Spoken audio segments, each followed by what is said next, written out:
Hello बच्चों। तो कैसे हैं आप लोग?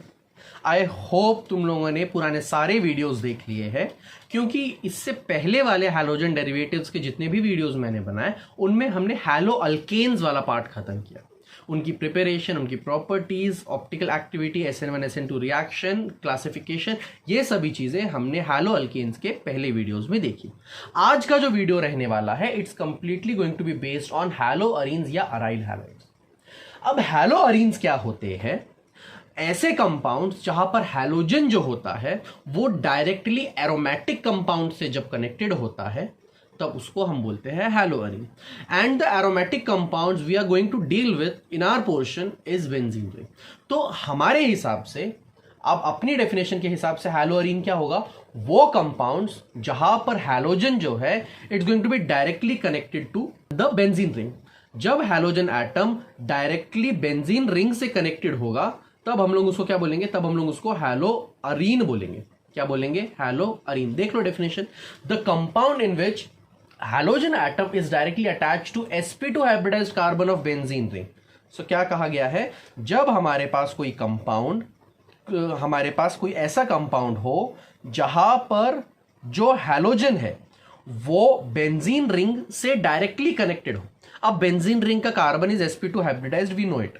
सो ये जो sp2 हाइब्रिडाइज्ड कार्बन होता है, अगर मैं यहां से एक H निकाल दूं और इधर पर हैलोजन डाल दूं तो मुझे एक ऐसा कंपाउंड मिलेगा जहां पर halogen is directly attached to benzene ring.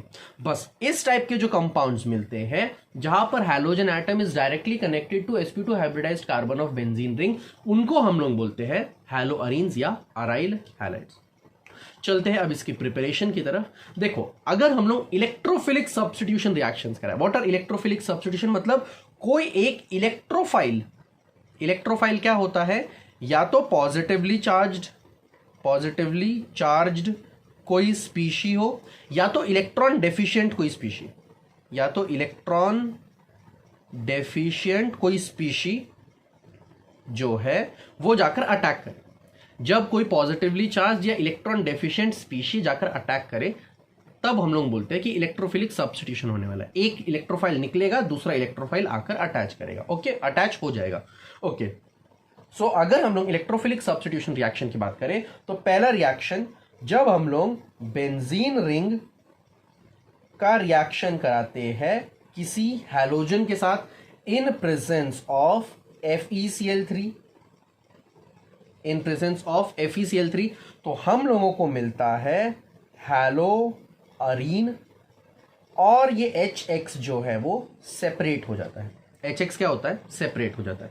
अब तुम लोगों को एक चीज देख लो, यहां पर FeCl3 क्या कर रहा होता है? देखो, X2 मतलब कि X एंड X है ना, हैलोजन। जैसे I2 हो सकता है, Cl2, F2, ठीक है।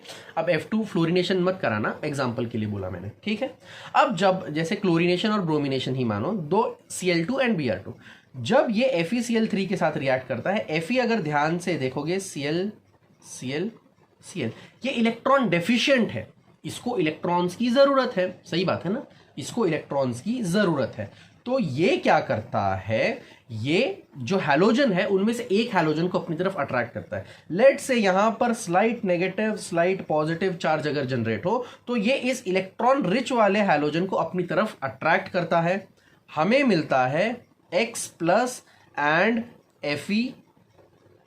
FeCl3, और उसके बाद एक X है एंड देन पॉजिटिव चार्ज, ठीक है। अब ये FeCl3 क्यों, X जो है वो इधर पे आके कनेक्ट हो गया ना, ठीक है, एंड उसके ऊपर आ जाएगा एक नेगेटिव चार्ज, है ना, X का नेगेटिव चार्ज था ना, सो उस पे आएगा एक नेगेटिव चार्ज। देख लो, अब यहां पर FeCl3 का बेसिकली क्या काम था? उसका काम था एक इलेक्ट्रोफाइल जनरेट करना। क्या काम था? इलेक्ट्रोफाइल जनरेट करना। सो बेसिकली इस रिएक्शन में H+ निकलता है और X+ आकर अटैच हो जाता है ना। यहां पर क्या होता है?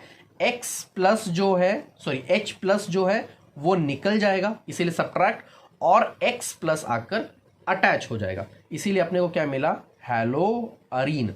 सो याद रखना, इसको इलेक्ट्रोफिलिक सब्स्टिट्यूशन क्यों बोलते हैं? बिकॉज एक इलेक्ट्रोफाइल ने दूसरे इलेक्ट्रोफाइल को रिप्लेस किया है, H+ को रिप्लेस किया है X+ ने। FeCl3 का यहां पर क्या काम था? इलेक्ट्रोफाइल को जनरेट करना।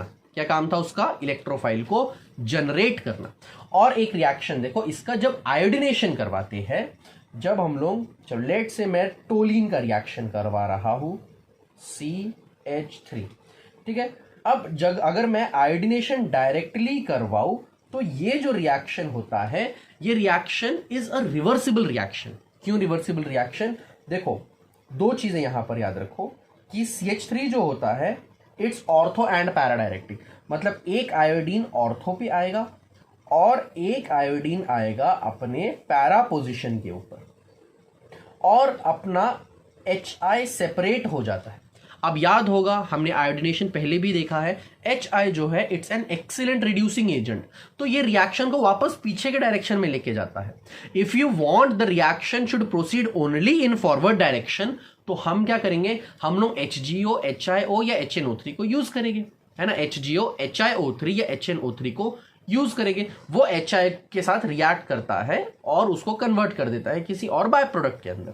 सो एग्जांपल, अगर मैं टोलिन का रिएक्शन कराना चाहूं, टोलिन का बेसिकली आयोडिनेशन कराना चाहूं, अगर मैं टोलिन का आयोडिनेशन कराना चाहूं तो मैं ये रिएक्शन अगर कराता हूं HGO की प्रेजेंस में, तो अब पहली बात, ये रिवर्सिबल रिएक्शन नहीं रहेगा, अब ये सिर्फ फॉरवर्ड डायरेक्शन में जाएगा। मुझे मिलेगा ortho and para iodotoluene, so CH3 एक बार ऑर्थो आयोडोटोलिन और एक बार आएगा मेरे पास पैरा आयोडोटोलिन, और साथ में मुझे मिल जाता है HgI2 और H2O।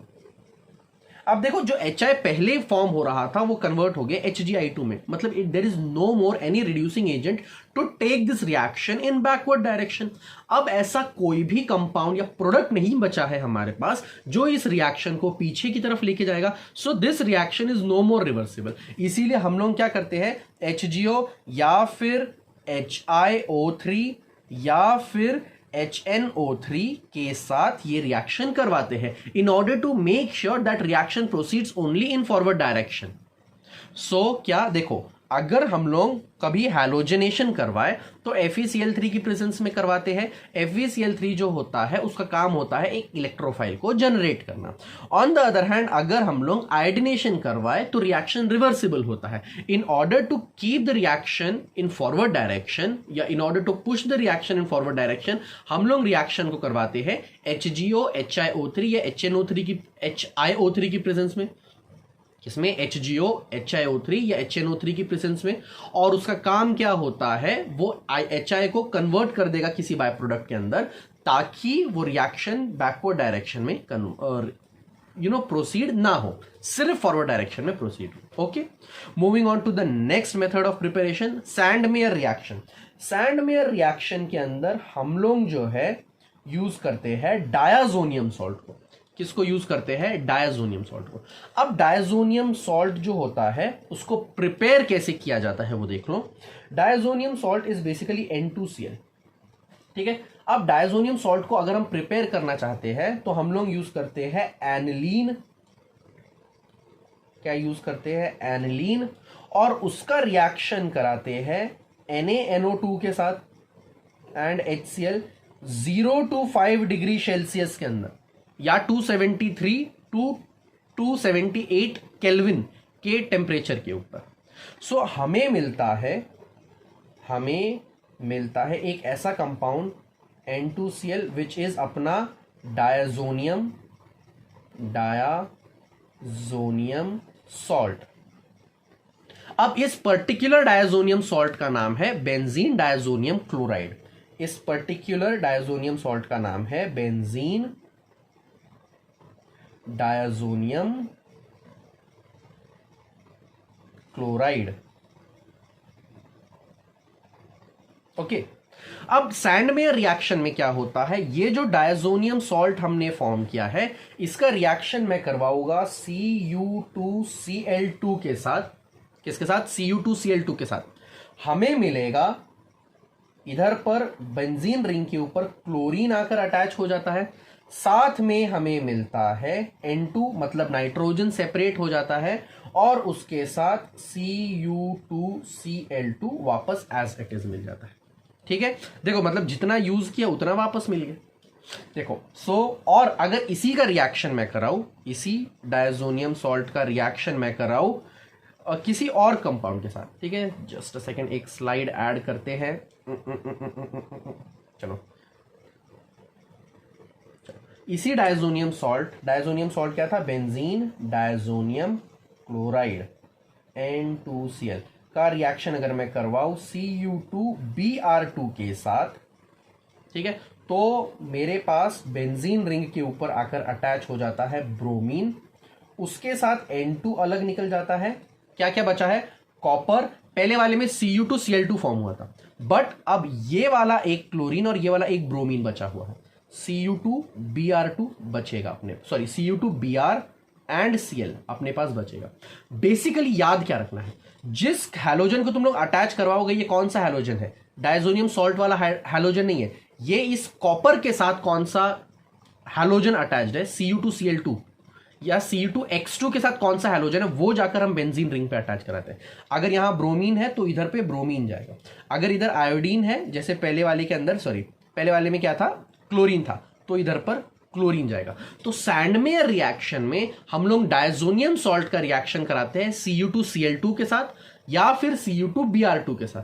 अगर Cu2Cl2 के साथ रिएक्शन हो रहा है तो हमें मिलता है क्लोरोबेंजीन, अगर Cu2Br2 के साथ रिएक्शन हो रहा है हमें मिलता है bromobenzene.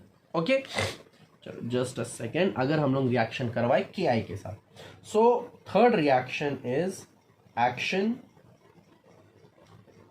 of Ki on benzene diazonium salt, so basically अगर मैं, ये था अपने पास benzene diazonium salt, benzene ring के ऊपर N2 एंड Cl है ना, एक्चुअली नाइट्रोजन के ऊपर यहाँ पॉजिटिव चार्ज और क्लोरीन पे नेगेटिव चार्ज होता है। ओके, अगर इसका रिएक्शन मैं करवाऊं Ki के साथ, मुझे मिलेगा यहां पर आयोडीन आकर कनेक्ट हो जाएगा, उसके साथ हमें मिलेगा KCl, उसके साथ हमें मिलेगा KCl और उसके साथ N2 सेपरेट हो जाएगा। अब देखो ये जो रिएक्शन है यहां पर आयोडीन जो है वो आकर अटैच तो हो रहा है, but this is not a Sandmeyer reaction, ये सैंडमेयर रिएक्शन नहीं होता है, इस चीज का याद रखना। सैंडमेयर रिएक्शन ये तभी होगा अगर Cu2Cl2 या Cu2Br2 के साथ ये रिएक्शन हो रहा है, Ki के साथ रिएक्शन हो रहा है, it's not a Sandmeyer reaction. चलिए अब चलते हैं हम लोग nature of CX bond in haloarenes, ठीक है।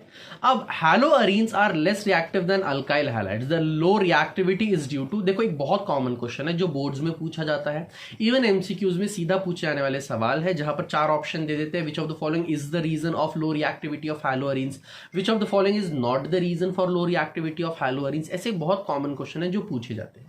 सो हैलोअरीन्स जो होते हैं they are less reactive than alkyl halides. So अब वो लो रिएक्टिविटी क्यों होती है, सबसे पहले रेजोनेंस इफेक्ट। देखो हैलोअरीन्स जो होते हैं वो रेजोनेंस शो कर रहे होते हैं, अगर मैं इसका रेजोनेंस इफेक्ट शो करूं, देखो यहां पर है अपने पास, लेट्स से कोई एक X अटैच्ड है, X मतलब क्लोरीन, फ्लोरीन, ब्रोमीन कुछ भी हो सकता है, ठीक है, ये इसका सर्कल हटा के इधर बॉन्ड्स फॉर्म करते हैं। ओके चलो ठीक है, अब देखो यहां पर पाए दो, चलो यहां पर है पाए, सिग्मा और लोन पेयर, कॉन्जुगेशन है, मतलब कि यहां पर रेजोनेंस हो सकता है। देखो क्या होता है, ये लोन पेयर यहां पर आता है, ये पाई इलेक्ट्रॉन्स इधर शिफ्ट हो जाएंगे, हमें मिलेगा कोई एक ऐसा कंपाउंड, चलो X इधर पर आ जाएगा डबल बॉन्ड, इधर पे आ जाएगा एक नेगेटिव चार्ज, और हैलोजन ने 2 बॉन्ड बनाए तो उस पर पॉजिटिव चार्ज, लोन पेयर के इलेक्ट्रॉन्स यहां आएंगे, पाई इलेक्ट्रॉन्स इधर शिफ्ट हो जाएंगे, तो हमें मिलेगा X, चलो इधर पे आ जाएंगे लोन पेयर, इधर पे पाई इलेक्ट्रॉन की वजह से डबल बॉन्ड्स, और इधर पे एक पॉजिटिव चार्ज, अगेन ये लोन पेयर यहां पे आएगा, ये पाई इलेक्ट्रॉन्स इधर शिफ्ट हो जाएंगे, हमें मिलेगा X, इधर पे एक positive charge, double bond, negative charge आया इधर पे डबल बॉन्ड, इधर पे डबल बॉन्ड, फिर ये लोन पेयर यहां पर आएगा, पाई इलेक्ट्रॉन्स इधर शिफ्ट हो जाएंगे, हमें मिलेगा ये compound, double bond double bond double bond and then X। ठीक है। अब देखो पहला वाला और ये लास्ट वाला जो है उनमें सिर्फ डबल बॉन्ड्स की पोजीशन का डिफरेंस है ना। डबल बॉन्ड की पोजीशन अलग अलग जगहों पर, जैसे यहां पर अगर 1 2 3 पर है, 1 4 और 5 पर है तो सॉरी 1 3 और 5 पे है, तो दूसरे वाले में 2 4 और 6 के ऊपर है। ठीक है, चलो इनको केकुले स्ट्रक्चर बोलते हैं। फर्स्ट और ये लास्ट वाला जो फॉर्म हुआ है उसको केकुले स्ट्रक्चर बोलते हैं। क्या बोलते हैं? Kekule structure. ठीक है, इसको और इसको। अब बेसिकली मुझे तुम्हें बताना क्या था कि ये जो रेजोनेंस स्ट्रक्चर्स हमने ड्रॉ किए हैं, इनका हाइब्रिड अगर हम लोग ड्रॉ करने की कोशिश करें तो वो हाइब्रिड कुछ ऐसा होगा। चलो, तो वो हाइब्रिड कुछ ऐसा होगा। डबल बॉन्ड कहाँ कहाँ पर था? देखो 6 की 6 जगहों पे डबल बॉन्ड है, तो डबल बॉन्ड यहां भी रह चुका है, यहां भी रह चुका है, यहां भी, यहां भी, यहां भी, और इधर पे भी डबल बॉन्ड रह चुका है। एक्स पॉजिटिव चार्ज यहां पर था, नेगेटिव चार्ज स्लाइट यहां पर था, स्लाइट यहां पर था, स्लाइट यहां पर था, है ना। सो इसका अगर हम लोग हाइब्रिड ड्रॉ करने की कोशिश करें तो it's going to be something like this. इसीलिए बेंजीन को हम लोग के अंदर हम लोग रिंग दिखा देते हैं, क्योंकि नेगेटिव चार्ज अंदर घूम रहा होता है। And then this slight positive, slight negative इधर, स्लाइट नेगेटिव इधर, एंड स्लाइट नेगेटिव इधर। अब हम लोग कहां पर थे कि हैलो अरेन्स क्यों रिएक्ट नहीं करता। देखो ये रेजोनेंस स्ट्रक्चर्स के अंदर जो इसका हाइब्रिड बना हुआ है, यहां पर this is partial double bond, there is a partial double bond, है ना।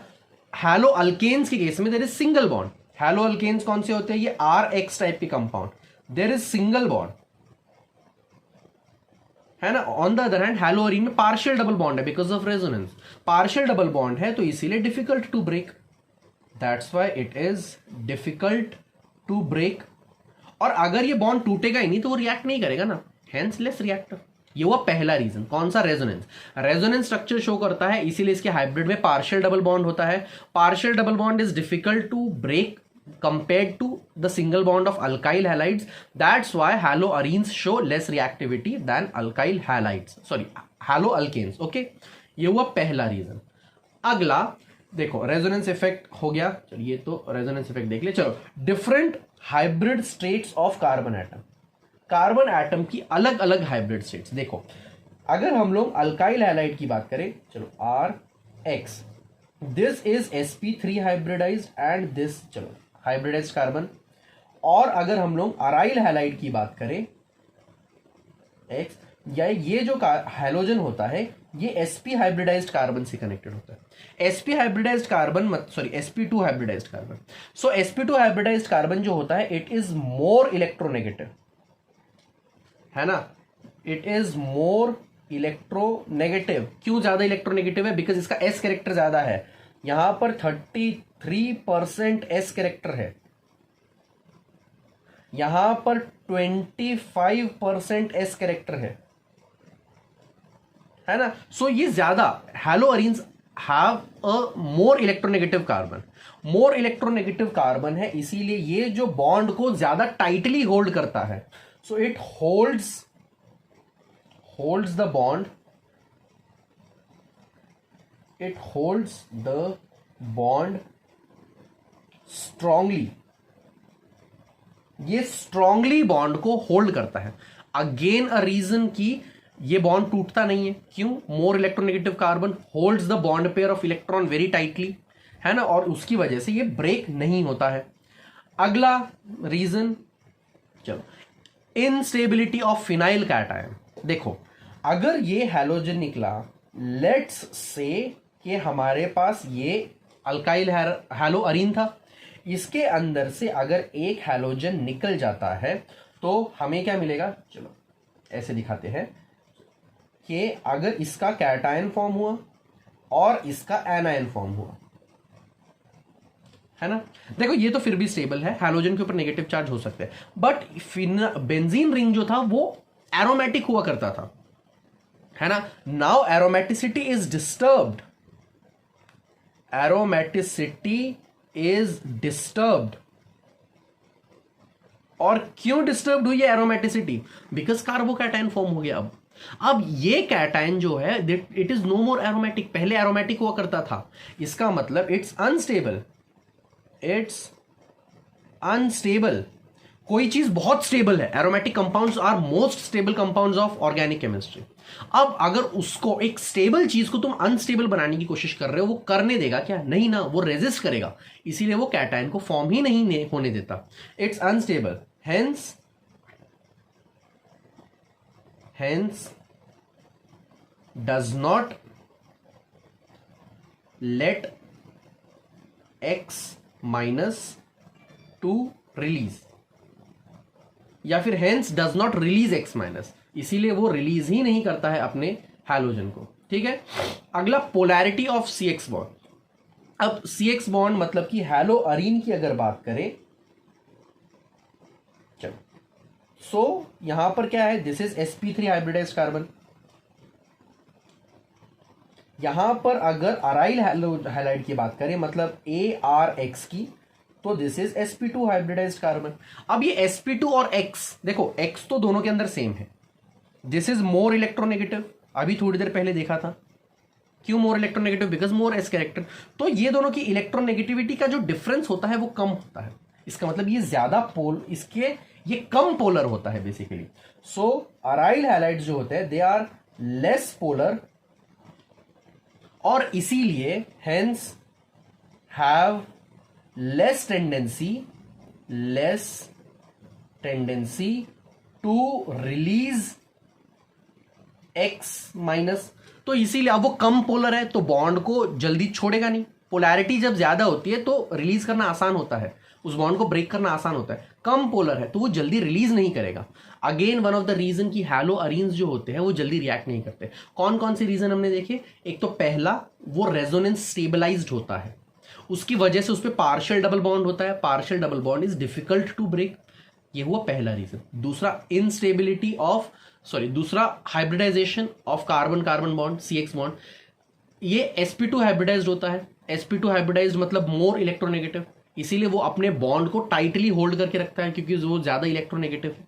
तीसरी चीज, instability of phenyl carbocation. Phenyl cation जो फॉर्म होता है वहां एरोमेटिसिटी डिस्टर्ब हो जाती है, और कोई एरोमेटिक कंपाउंड खुद को कभी भी नॉन एरोमेटिक नहीं बनने देगा, है ना। तो जो अराइल हैलाइड्स हैं वो हैलोजन को रिलीज नहीं करता है। और चौथा जो है polarity of carbon halogen bond. Carbon halogen bond जो होता है अराइल हैलाइड्स के अंदर या हैलो अरीन्स के अंदर वो कम पोलर होता है। कम पोलर मतलब कि उसके पास जो चार्ज सेपरेशन है वो जल्दी नहीं होता है ना, बहुत कम होता है कंपेयर्ड टू हैलो अल्केन्स, इसीलिए they have less tendency to release अपना halogen. Okay, moving on to the next part, reactivity of haloarenes. Haloarenes की अगर रिएक्टिविटी की बात करें तो देखो ये दो टाइप के मेनली रिएक्शंस शो करते हैं। एक होता है न्यूक्लियोफिलिक सब्स्टिट्यूशन रिएक्शन, दूसरा होता है electrophilic substitution reaction. Nucleophilic substitution reaction मतलब कोई एक न्यूक्लियोफाइल आएगा और दूसरे न्यूक्लियोफाइल को रिप्लेस कर देगा। इसका मतलब कि X माइनस जो है वो निकल जाएगा और कोई दूसरा न्यूक्लियोफाइल जो है वो आकर इधर पे अटैच हो जाएगा। That they are nucleophilic substitution reaction. Electrophilic substitution में एक इलेक्ट्रोफाइल निकलेगा, मतलब यहां H+ निकलता है, और दूसरा इलेक्ट्रोफाइल आकर बेंजीन रिंग पे अटैच हो जाता है। अब ये दोनों रिएक्शंस को हम लोग देखते हैं। सबसे पहले न्यूक्लियोफिलिक सब्स्टिट्यूशन रिएक्शंस की हम लोग बात करते हैं। Okay,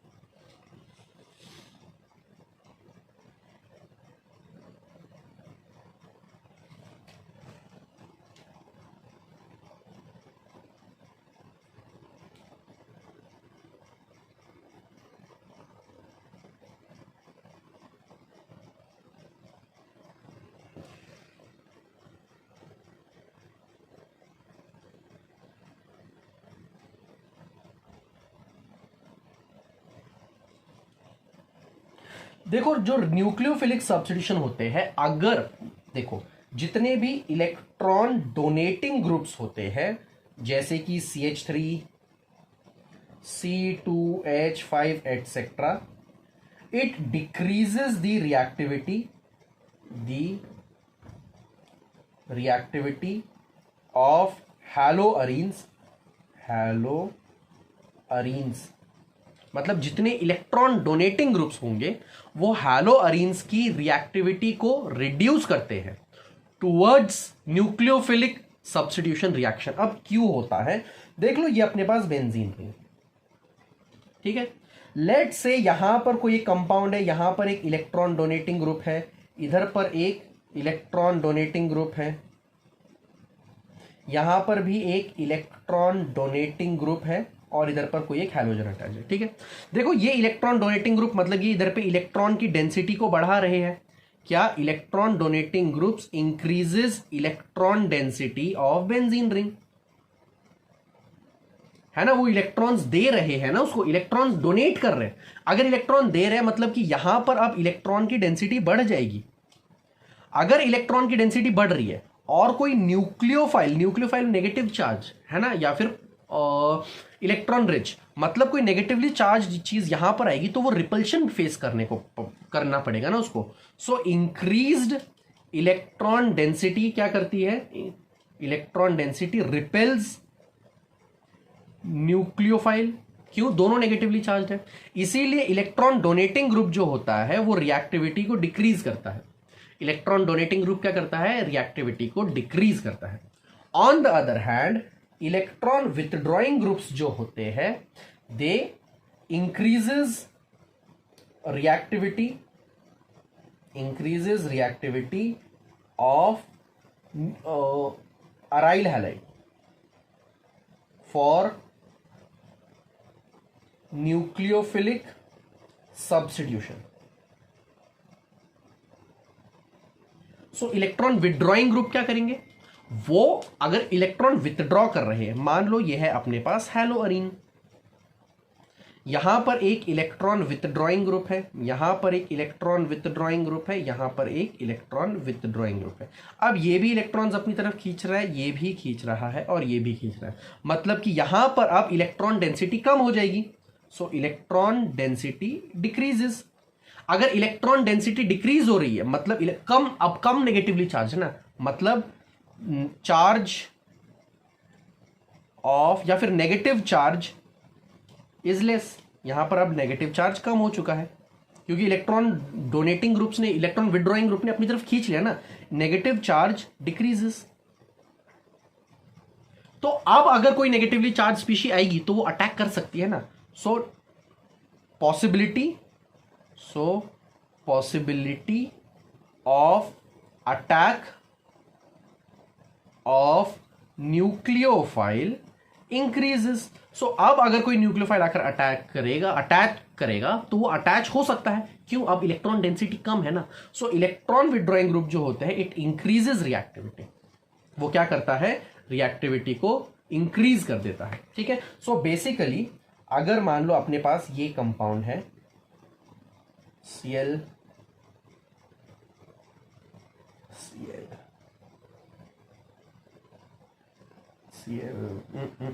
just a second, Cl, चलो इधर पर अपने पास है 3 NO2 अटैच्ड, इधर पर अपने पास है 2 NO2 अटैच्ड, इधर पर है 1 NO2 अटैच्ड और इधर पे कुछ भी नहीं है। ठीक है, so what is reactivity towards, चलो बताना है हमें what is reactivity towards nucleophilic substitution reaction. देख लो भाई, यहां पर सारे के सारे इलेक्ट्रॉन विथड्रॉइंग ग्रुप है, NO2 is electron withdrawing group, तो ये इलेक्ट्रॉन्स को अपनी तरफ खींच रहा है। इलेक्ट्रॉन विथड्रॉइंग ग्रुप क्या करते हैं, रिएक्टिविटी को बढ़ाते हैं। Electron withdrawing group increases reactivity. So जितने ज्यादा इलेक्ट्रॉन विथड्रॉइंग ग्रुप उतनी ज्यादा रिएक्टिविटी। इधर 3 इलेक्ट्रॉन विथड्रॉइंग ग्रुप है, इधर 2 है, इधर 1 ही है, इधर 1 भी नहीं है, तो जितना ज्यादा इलेक्ट्रॉन विथड्रॉइंग ग्रुप उतनी ज्यादा reactivity. So this will be अपनी रिएक्टिविटी, ए सबसे ज्यादा, फिर उसके बाद बी, फिर उसके बाद सी और उसके बाद डी। राइट, ओके, चलो और एक एग्जांपल देखते हैं। मान लो हमारे पास है एक कंपाउंड, चलो ये, फिर उसके बाद चलो X, इधर पर आया X एंड देन CH3, इधर पर आया अपने पास X एंड देन C2H5 और इधर पर आया अपने पास X and then CH3 and then CH3। ठीक है, अब देखो हमें अगेन बताना है क्या, रिएक्टिविटी टुवर्ड्स न्यूक्लियोफिलिक सब्स्टिट्यूशन।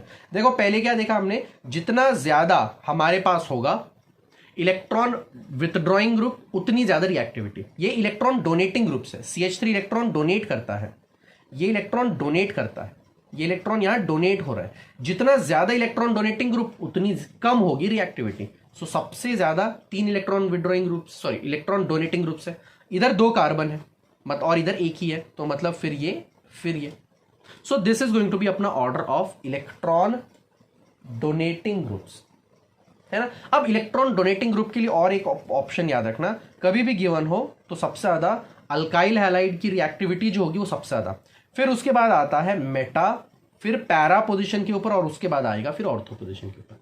मानो कि एक ही CH3 है तो पहले अल्काइल हैलाइड, फिर मेटा पोजीशन के ऊपर की रिएक्टिविटी, फिर पैरा, फिर ऑर्थो, इलेक्ट्रॉन विथड्रॉइंग ग्रुप के लिए। ऑन द अदर हैंड अगर इलेक्ट्रॉन डोनेटिंग ग्रुप्स की अगर हम लोग बात करें तो it's going to be ortho पे सबसे ज्यादा, फिर पैरा के ऊपर, फिर मेटा पोजीशन के ऊपर और उसके बाद आएगा अपने पास अल्काइल हैलाइड के ऊपर, ठीक है, रेगुलर फिनाइल ग्रुप के ऊपर अपना हैलोजन अटैच है। मूविंग ऑन टू अपना पार्ट्स की अब रिएक्शंस देखते हैं, न्यूक्लियोफिलिक रिएक्शन कौन कौन से। सबसे पहले replacement of halogen by hydroxyl group है कि हैलोजन को हम लोग हाइड्रोक्सिल ग्रुप से रिप्लेस करेंगे। ओके, सो सबसे पहले अगर हम लोग कोई एक अल्काइल हैलाइड ले, उसका रिएक्शन कराए हम लोग NaOH के साथ, तो ये जो रिएक्शन है ये होता है 623 केल्विन के ऊपर 300 एटमॉस्फेरिक प्रेशर के ऊपर, और सेकेंड स्टेप के अंदर, ये फर्स्ट स्टेप है, और सेकेंड स्टेप के अंदर हम लोग इसका एसिडिफिकेशन कराते हैं। सेकेंड स्टेप के अंदर हम लोग क्या कराएंगे, इसका एसिडिफिकेशन, ठीक है। सो हमें मिलता है इस केस में फिनोल, क्या मिलेगा इधर पे, फिनोल, और उसके साथ HCl सेपरेट हो जाता है, क्या मिला, फिनोल। सो ये रिएक्शन 2 स्टेप में होता है। पहली स्टेप में NaOH के साथ रिएक्शन कराया, ठीक है, सोडियम फिनॉक्साइड आयन मिलता है, और उसके बाद एसिडिफिकेशन कराया, अपने को मिल जाता है फिनोल। अगर यही रिएक्शन मैं करवाऊं, चलो Cl NO2 NO2 NO2 मतलब 2,3,6 सॉरी 2,4,6 ट्राइनाइट्रो क्लोरोबेंजीन के साथ सेम रिएक्शन अगर मैं करवाऊं तो ये रिएक्शन सिर्फ वार्म H2O की प्रेजेंस में हो जाता है। ये जो सेम रिएक्शन है हमको मिल जाएगा OH NO2 as it is, NO2 as it is, है ना। क्लोरीन को देखो OH ने रिप्लेस कर दिया, बट ये रिएक्शन सिर्फ वार्म कंडीशंस में हो गया। अच्छा, 2 जगह पे लिख दिया, ठीक है। पहले जिसके लिए हम लोगों को 623 केल्विन, 300 एटमॉस्फेयर, फिर एसिडिफिकेशन की जरूरत पड़ी, सिर्फ वार्म वाटर की प्रेजेंस में ये रिएक्शन हो गया। अब ऐसा क्यों हुआ, खुद सोचो। ऐसा इसीलिए हुआ क्योंकि यहां 3 इलेक्ट्रॉन विथड्रॉइंग ग्रुप्स कनेक्टेड थे। Electron withdrawing groups increases reactivity, तो इतनी रिएक्टिविटी बढ़ जाती है कि वार्म H2O की प्रेजेंस में भी ये रिएक्शन हो जाता है। Okay, moving on to the next reaction, substitution of amino group, ठीक है। अब अमीनो ग्रुप के सब्स्टिट्यूशन की अगर बात करें तो अल्काइल हैलाइड का हम लोग रिएक्शन करवाएंगे NH3 के साथ इन प्रेजेंस ऑफ Cu2O, ठीक है। Cu2O की प्रेजेंस में ये रिएक्शन होता है at 473 kelvin and high pressure. हमें मिलता है बेंजीन रिंग के ऊपर NH2 आकर कनेक्ट हो जाता है, क्या मिलता है, एनिलीन, क्या मिलता है, एनिलीन, और उसके साथ मिलेगा CuCl and H2O। Moving on to the next reaction, अगले रिएक्शन की तरफ अगर हम लोग जाए, substitution by cyano group. So हम लोग अगर अपने हैलो अरीन का रिएक्शन कराए CuCN के साथ, अब इसकी जगह NaCN भी यूज किया जा सकता है, और in presence of pyridine, in presence of pyridine at 475 kelvin, मतलब अराउंड 200 डिग्री सेल्सियस के ऊपर ये रिएक्शन होता है, तो ब्रोमीन जो है वो सब्स्टिट्यूट हो जाता है CN के साथ। क्या मिलता है अपने पास, बेंजोनाइट्राइल या साइनोबेंजीन,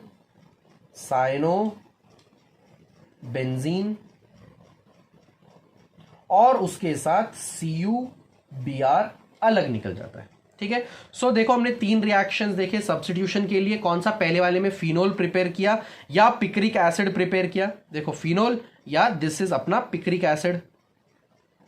पिक्रिक एसिड कब प्रिपेयर हो गया अपने पास, सिर्फ वार्म H2O में भी हो जाता है, because 3 electron withdrawing groups connected होते हैं।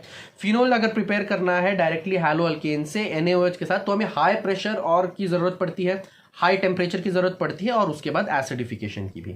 अगला हमने देखा सब्स्टिट्यूशन बाय अमीनो ग्रुप। अगर हम लोग हैलोअरीन का रिएक्शन कराए NH3 के साथ इन प्रेजेंस ऑफ Cu2O तो 200 डिग्री सेल्सियस और हाई प्रेशर के ऊपर अपने को एनिलीन मिलता है। और अगर हम लोग रिएक्शन करवाए हैलोअरीन का CuCN या NaCN के साथ तो in presence of pyridine at 200 degree celsius तो हम लोगों को मिलता है बेंजोनाइट्राइल या cyanobenzene. Now let's move on to the next part which is electrophilic substitution reaction. अब न्यूक्लियोफिलिक में क्या हुआ था, एक न्यूक्लियोफाइल आकर अटैक कर रहा था। देखो न्यूक्लियोफिलिक सब्स्टिट्यूशंस में क्या होता था कि कोई एक न्यूक्लियोफाइल जो है वो आता था और अपने हैलोजन को रिप्लेस कर देता था, है ना। न्यूक्लियोफाइल जो है वो आएगा और अपने हैलोजन को रिप्लेस कर देता था, राइट।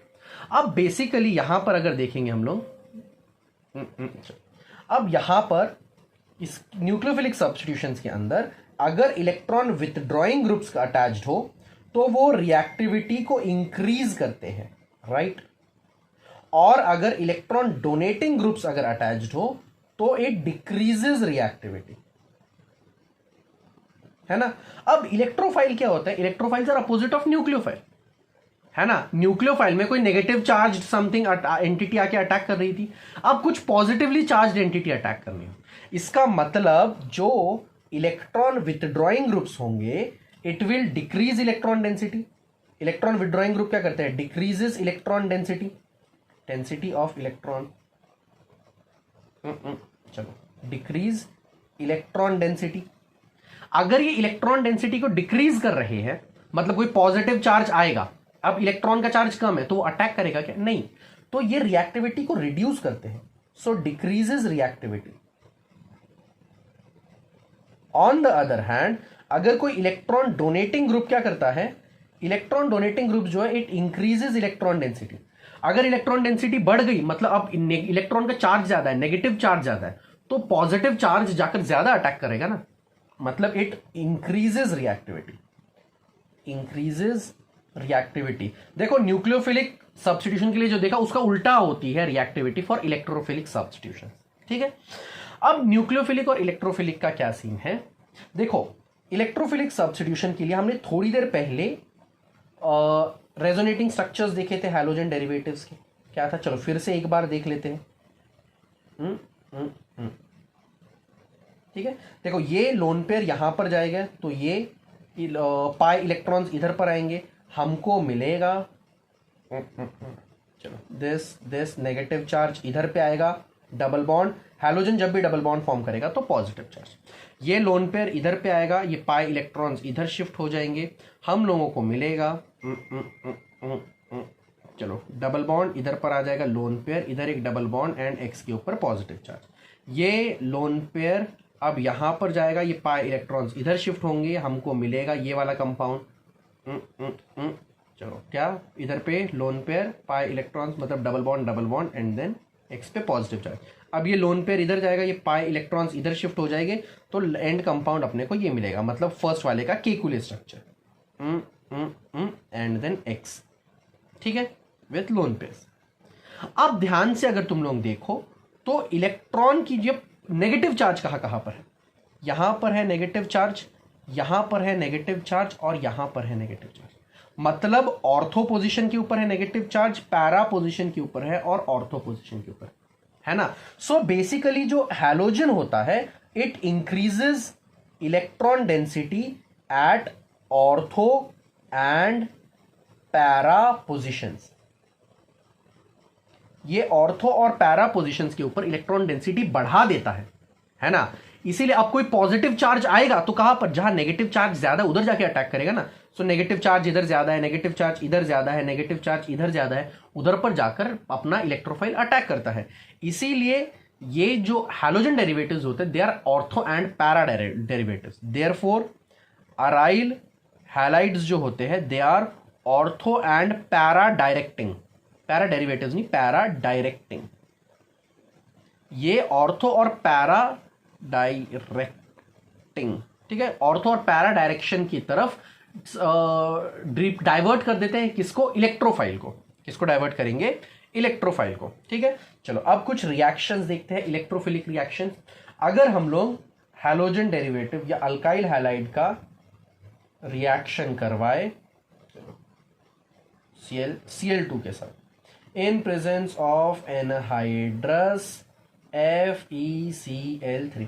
याद है FeCl3 के साथ थोड़ी देर पहले भी हमने देखा था, देख लो Cl2 जो है मतलब कि ये this is basically ClCl, FeCl3 जो है बेसिकली दिस इज इलेक्ट्रॉन, क्या ये इलेक्ट्रॉन डेफिशिएंट, तो ये क्या करेगा, ये एक इलेक्ट्रॉन ये इसको यहां से खींच लेगा, हमको मिल जाएगा FeCl4 minus and then Cl plus. अब ये इलेक्ट्रोफाइल जो जनरेट हुआ है वो जाकर अटैक करेगा। सो बेसिकली FeCl3 क्या करता है, या कोई एक इलेक्ट्रॉन डेफिशिएंट स्पीशी यहां पर क्या काम करती है, इलेक्ट्रोफाइल जनरेट करने का। सो अब ये इलेक्ट्रोफाइल कहां जाएगा, जहां जहां इलेक्ट्रॉन की डेंसिटी ज्यादा होती है, कहां, ऑर्थो और पैरा पोजीशन के ऊपर। सो इसीलिए हमें ऑर्थो और पैरा पोजीशन के ऊपर आकर हमारा क्लोरीन जो है वो अटैच हो जाएगा, chlorine and chlorine. This is 1,2 dichlorobenzene, this is 1,4 dichlorobenzene और साथ में मिल जाएगा HCl। So this is ortho dichlorobenzene, this is para dichlorobenzene. Okay, moving on to nitration. चलो, अगर हम लोग अपने अराइल हैलाइड का रिएक्शन कराए कॉन्सेंट्रेटेड HNO3 के साथ and concentrated H2SO4, concentrated HNO3 and concentrated H2SO4, इसको नाइट्रेटिंग एजेंट भी बोलते हैं। ये क्या करता है, NO2 प्लस पे अटैक करवाता है, का अटैक करवाता है, ये NO2 प्लस जनरेट करेगा और उसका अटैक करवाएगा। सो हमें मिलता है ऑर्थो और पैरा पोजीशन के ऊपर नाइट्रो ग्रुप जाकर अटैच हो जाएगा NO2 और यहां पर आएगा अपना Cl एंड देन NO2। इसका नाम क्या है, दिस इज 2-chloro-1-nitroबेंजीन, 2-chloro-1-nitroबेंजीन। इसका नाम क्या होगा, 4-chloro-1-nitroबेंजीन, 4-chloro-1-nitroबेंजीन। ठीक है, okay. Moving on to the next reaction, sulphonation. Sulphonation की अगर बात की जाए तो अगर हम लोग हमारे हैलोजन अराइल हैलाइड का रिएक्शन करवाए H2SO4 के साथ in presence of some heat, तो SO3H जाकर अटैच हो जाता है। सो इधर पर Cl SO3H ग्रुप जो है वो जाकर अटैच हो जाएगा बेंजीन रिंग के ऊपर, और कहां पर, ऑर्थो एंड पैरा पोजीशंस के ऊपर, साथ में H2 अलग निकल जाता है। इसका नाम क्या है, two chlorobenzene sulphonic acid, this is four chlorobenzene sulphonic acid, two chlorobenzene sulphonic acid and four chlorobenzene sulphonic acid. अगला है Friedel Crafts alkylation. Friedel Crafts alkylation मतलब जब हम लोग बेंजीन रिंग के ऊपर किसी अल्काइल ग्रुप को अटैच करवा रहे हो। सो फ्रिडल क्राफ्ट अल्काइलेशन में हम लोग क्या करेंगे, अराइल हैलाइड्स के रिएक्शन देख रहे हैं तो हैलोअरीन का रिएक्शन हम लोग करवाते हैं किसी अल्काइल हैलाइड के साथ in presence of anhydrous AlCl3। क्या होगा इधर पे, स्लाइड नेगेटिव स्लाइड पॉजिटिव, ये पॉजिटिव जाकर अटैक करेगा कहां पर, ऑर्थो और पैरा पोजीशंस के ऊपर।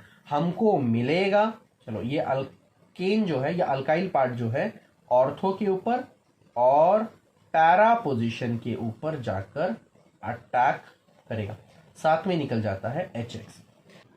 इसका नाम होगा 1-chloro-2-मिथाइल या अल्काइल, मिथाइल नहीं, अब R है मतलब अल्काइल बेंजीन, और इसका नाम होगा 1-chloro-4 बेंजीन। ठीक है, 1-chloro-2 अल्काइल बेंजीन। अब वो अल्काइल मतलब मिथाइल, लिथाइल, प्रोपाइल कुछ भी हो सकता है, और दूसरा है 1-chloro-4 बेंजीन। ओके, चलो moving on to the next reaction. चलो अगला रिएक्शन है फ्रिडल क्राफ्ट असाइलेशन। असाइलेशन का मतलब होता है हम लोग OR इस पर्टिकुलर ग्रुप को अटैच कर रहे होते हैं अपने बेंजीन रिंग के ऊपर। सो अगर हम लोग हमारे हैलोअरीन का रिएक्शन करवाए RC≡OX के साथ, ठीक है, इन प्रेजेंस ऑफ एनहाइड्रस AlCl3, तो असाइल पार्ट मतलब ये वाला जो पार्ट होगा वो जाकर अटैच हो जाता है बेंजीन रिंग के साथ। सो अपने को मिलेगा Cl, इधर पर आ जाएगा C डबल बॉन्ड OR, और इधर पे आएगा अपने पास ऑर्थो और पैरा पोजीशन ना, तो Cl and then C double bond OR, और साथ में निकल जाता है HCl। अब जितने भी ऑर्थो और पैरा पोजीशन पे हमारे कंपाउंड्स फॉर्म हुए हैं, एक चीज हमेशा याद रखना, पैरा प्रोडक्ट जो होता है is major product, is major product. और क्यों पैरा वाला मेजर प्रोडक्ट होता है? बिकॉज जो रिपल्शन होती है, इंटरनल रिपल्शन, वो कम देखने को मिलती है। मतलब देखो, जैसे कि यहां पर जितने भी कंपाउंड्स हमारे पास फॉर्म हुए, यहां पर ये दोनों एक दूसरे को रिपेल करेंगे, इन दोनों का रिपल्शन मिनिमम रहेगा। पैरा वाले में हमेशा कम रिपल्शन मिलता है। देख लो, ऑर्थो वाले में पास में है ना, थोड़ा रिपल्शन है, पैरा वाले में बहुत कम रिपल्शन है। ऑर्थो वाले में देख लो, फिर अगेन ऑर्थो वाले में पास में है तो रिपल्शन होगा, पैरा वाले में बहुत कम रिपल्शन होगा। देख लो अगेन, ऑर्थो वाले पास में है तो रिपल्शन होगा, पैरा वालों में बहुत कम रिपल्शन होगा। तो पैरा प्रोडक्ट्स जो होते हैं वो हमेशा मेजर प्रोडक्ट होते हैं, उनकी क्वांटिटी ज्यादा होती है जिसमें वो फॉर्म हो गए। So these were the electrophilic substitution reactions which we had to see. कौन कौन से थे? सबसे पहले हमने देखा हैलोजनेशन, दूसरा नाइट्रेशन, सल्फोनेशन, और फ्रिडलक्राफ्ट अल्काइलेशन एंड असाइलेशन।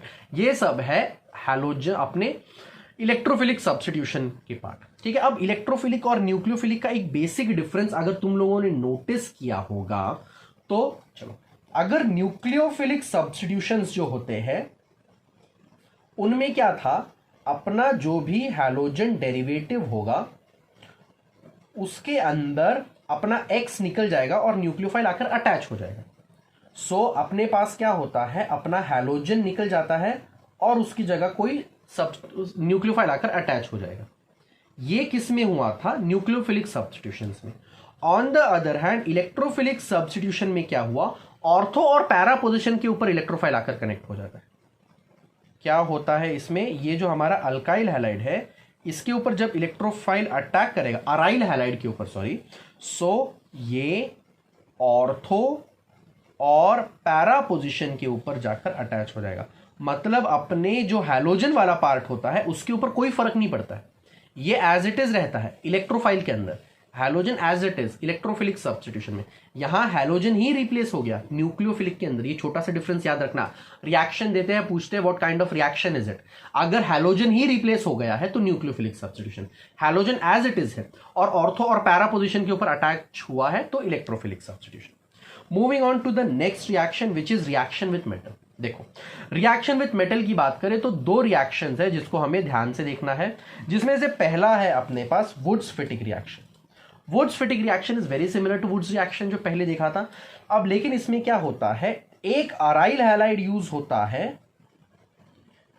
और एक अल्काइल हैलाइड यूज होता है, और एक अल्काइल हैलाइड यूज होता है XR।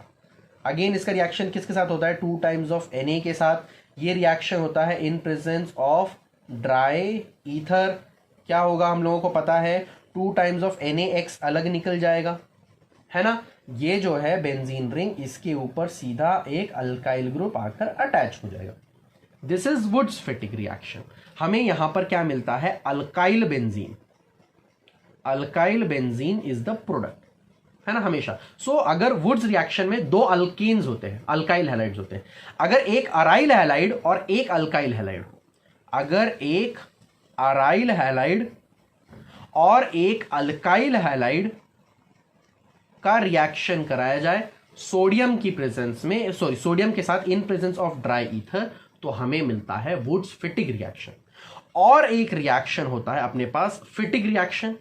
फिटिक reaction is both aryl halides. Let's say अपने पास है ये दो कंपाउंड्स Br, इसका रिएक्शन मैं करवाऊं सोडियम के साथ, अगेन ये और एक ब्रोमोबेंजीन के साथ रिएक्ट करेगा इन प्रेजेंस ऑफ ड्राई ईथर, हमको मिलेगा डाइफिनाइल या डाइबेंजीन, और 2 टाइम्स ऑफ NaBr हो जाएगा सेपरेट। क्या मिलेगा, डाइबेंजीन या डाइफिनाइल। देखो यहां पर भी सेम चीज हुई, क्या हुआ, यहां पर भी अपना जो सोडियम है वो हैलोजन को लेकर सेपरेट हो जाता है। सो 2 टाइम्स ऑफ NaBr हो जाएगा सेपरेट। सो अगर वुड्स रिएक्शन में 2 अल्काइल हैलाइड्स, फिटिक में 2 अराइल हैलाइड्स और वुड्स फिटिक में 1 अल्काइल हैलाइड 1 अराइल हैलाइड का रिएक्शन कराया जाता है सोडियम के साथ in presence of dry ether, और यहां खत्म होता है अपना हैलोजन डेरिवेटिव्स। ओके, अब इसके अंदर एक बहुत इंपॉर्टेंट चीज है जो तुम ही लोग पढ़ोगे, विच इज द यूजेस। ठीक है, अब उसके जो यूजेस होते हैं अराइल हैलाइड्स और अल्काइल हैलाइड्स के, वो देख लेना, है ना। डीडीटी है, बहुत इंपॉर्टेंट है, इन्वायरमेंट पे उसके इंपैक्ट्स। अब वो अंडरस्टैंड समझाने वाली चीज नहीं है, जो समझाने वाली चीजें थी we are done with that. अब हमारा बचा हुआ इसके एमसीक्यूज, उसके मैं उसका एक वीडियो में लेकर आऊंगा, ठीक है ना। एमसीक्यू प्रैक्टिस के लिए 50-100 क्वेश्चंस वहां खत्म कर देंगे, and that will be the end of अपना हैलोजन डेरिवेटिव्स चैप्टर। ओके, सो तब तक के लिए तुम सब अपना ख्याल रखो, पढ़ाई करते रहो, कंटिन्यूस रिविजन्स करो ताकि चीजों को भूलो ना। ओके, चलो bye bye, take care, all the very best.